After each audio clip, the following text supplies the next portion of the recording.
Okay. I want to tell you something very strong. I mean, for those who want to know.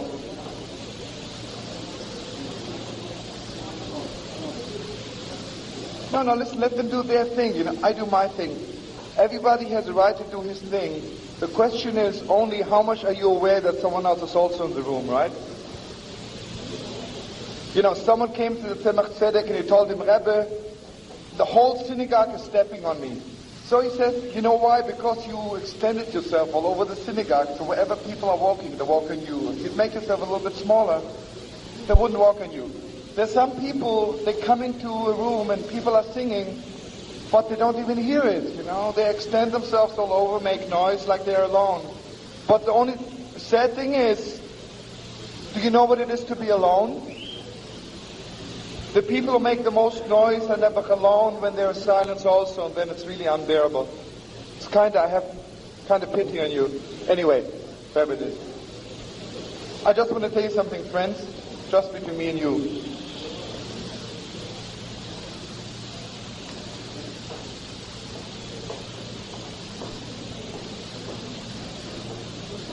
This is just in a nutshell.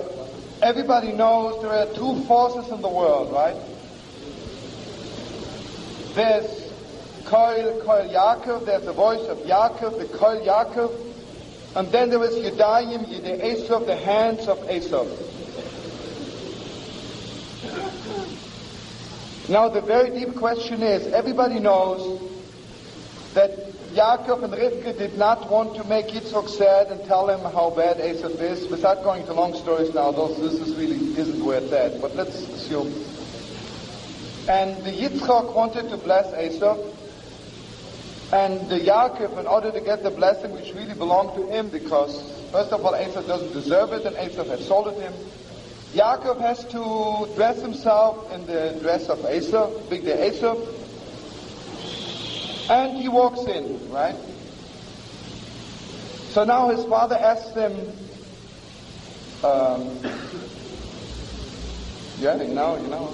like in our language would say, man, what's going on, right? Who are you?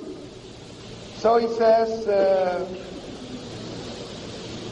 he says, God help me. Suddenly, the Gemara says, and Rashi says, the Torah says, suddenly Yitzchak thought this is crazy because Esav doesn't talk like this, right? Esav doesn't talk like this. He says, Hakol Kol Yaakov. It's the voice of Jacob. It's only the hands who seem to be of Esav. But now the deep question is, if Yaakov had to pretend, right? To pretend with his hands to be Esav, or why couldn't he pretend with his voice also? You think Yaakov wasn't a good enough actor? But Shem says Yaakov was Ish Tam. He was the master over being a Tam, It was not a Tam. Ish Tam, He was the master of dreamers. He knew when to be a Tam or when not to be, right? So Yaakov cannot pretend it's his brother's voice. And doesn't Yaakov know that Esav does not mention God's name? But you know what the answer is? We can lie all our lives, right? Maybe our dresses, we look like Goyim. And maybe our hands, we have to carry weapons. You walk down in Israel, you see soldiers never holding weapons. And you think this is Yedei Esav, but you just talk to this little soldier boy. You will hear it's Hakol Kol Yaakov. This is not the voice of a soldier who wants to kill. This is Yaakov never. This is holy voice of Jacob. The only thing is, never the circumstances force him. He has to have hands of Esav. But you know what Yaakov is? Yaakov is, I can do anything in the world, but I will not disguise my voice. I will not change my habit of talking. I won't. I just won't. And I just want to tell you one little thing. The Gemara says, if the Kol Yaakov is strong, then the Yedei Esav have no shlit, they have no power over it. And I want you to know what one of the big rabbis said, something very, very beautiful. I'm not talking now about the outside Esav. You know what happens to you if you wear Yedei Esav? Slowly, the Kol Yaakov was a little bit schwach, right?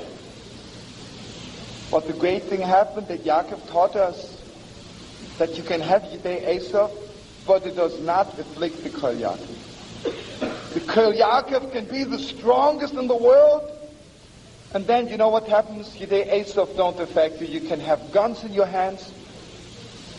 You know, you can be a hip guy, you can do anything in the world. But the most important thing, the Kol Yaakov, is to be so strong. And you know, friends, I'm just thinking to myself, here you are the kids of the Kol Yaakov, right? The truth is, some of us are a little bit Yedei Esav, you know. Maybe our garments, even our spiritual garments, are not as holy as they should be. But the most important thing is keep your Kol Yaakov. I don't care what you do, but for 5 minutes a day, be mamish Hakol Yaakov. When you sit down and learn, forget all the Esav things you have to do with. Before I sing this other song, I got to tell you something, just from my heart to your heart. I remember at one time, I was in the Midwest somewhere, and it was Erev Shabbos, and I wanted to go to the Mikveh. I call up, and they tell me, okay, you know, the Mikveh was always open Erev Shabbos. And I was wondering, you know, someone else is going to the mikveh in this little hick town. It's very beautiful. I'm arriving there, and I'm going to the mikveh, and suddenly I see a little Yidele comes. The little Yidele was just the Yedei Esav Yidele. The strangest thing is, you know, he didn't even have a yarmulke on. It was a real Yedei Esav Yidele, you know. But he went to the mikveh. And he tells me, you know, whatever I do all week doesn't matter. When it comes Shabbos, I'm a Chassidish Yid. And he says, if you want to wait for me, I'll tell you the story which happened to me. Now listen to this. He says, when I was 7 years old, I was privileged that my father took me to Rabbi Yisrael Vishnitzer, the holy Vishnitzer. You know, some of us, sadly enough, had never been privileged, mamish, to see the Alte Rebbes, Heilige Rebbes, you know. They were real, you know. They were real. Their soul was shining. It still is. So he says there were thousands of people Friday night by Tish. So my father was afraid that, you know, I'll be maybe pushed to death, God forbid. So he told me, Moishele, leg sich weg unter dem Tisch, you know. Be under the table, and there nobody will push you. When I was 7 years old, I was lying under the table. And the strangest thing is, it says the Rebbe somehow knew that I'm under the table. So from time to time, the Rebbe would give me a little bit piece of challah under the table, and he even grabbed me a little piece of fish, you know. The Rebbe was thinking of me. But then he says, I heard the Rebbe talking about things which I did not understand. Then suddenly there was like really silence, and the Rebbe began talking like this. And the Rebbe says, Yidelach, I want to tell you something. The truth is, you and I, we know who we are, what we are, how far we are from everything holy. So whenever it comes to studying a little bit, to praying a little bit, davening a little bit, then suddenly the Yetzer Hara comes, my evil voice, and tells me, I know you all those years. Whom are you kidding? Not only I know what you did, I know what you want to do, what you will do. Whom are you kidding?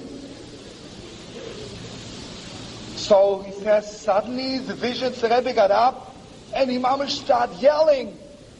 And he says, Yidden, I want you to do me a favor. Or whenever this little evil voice talks to you, I want you to yell back and tell him, Yetzer Hara, evil voice, please let me go for 5 minutes. Let me off for 5 minutes. I got to talk to my Father in heaven. Give me 5 minutes.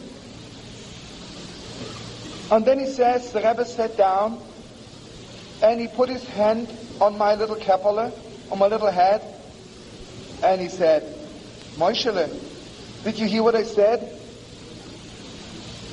And Moishele tells me, I was in concentration camp. There were moments when I wanted to, spit at the whole thing. I said, I don't want to be a Jew. I have nothing to do with God.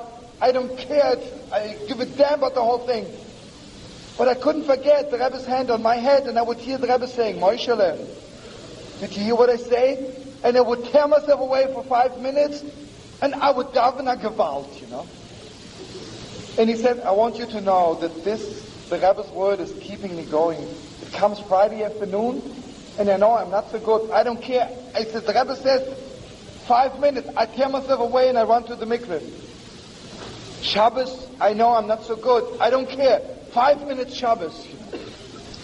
Kids can we tear ourselves away for 5 minutes, and mamish be like we never were before.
la la la la la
la la